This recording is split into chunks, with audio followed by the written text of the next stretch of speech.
Welcome to the Salmon Runs YouTube. Enjoy the video. You have admin access and the app identified, so start now.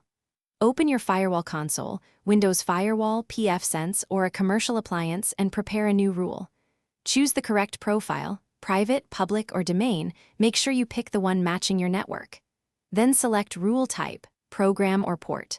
Once done, point the rule to the app executable or the exact port number. This first action prevents accidental broad blocks and gives you precise control. Now you create the blocking rule itself. Choose block as the action and pick the protocol, TCP, UDP, or both, matching the app's traffic.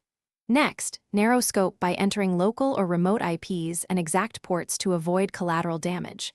Assign interfaces or zones if your firewall supports them.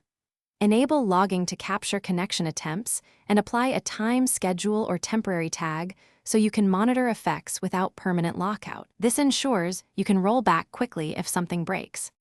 Apply the rule and then restart the firewall service or network stack so changes take effect.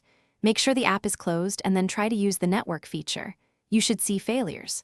If not, inspect firewall logs for blocked packets and confirm rule priority. Lower numbered rules can override later ones. Also verify the app isn't spawning a different executable, using a proxy, or operating as a system service. If rules appear ignored, temporarily disable other security software and retest to isolate the cause. Thanks for watching. Consider subscribing if we helped you.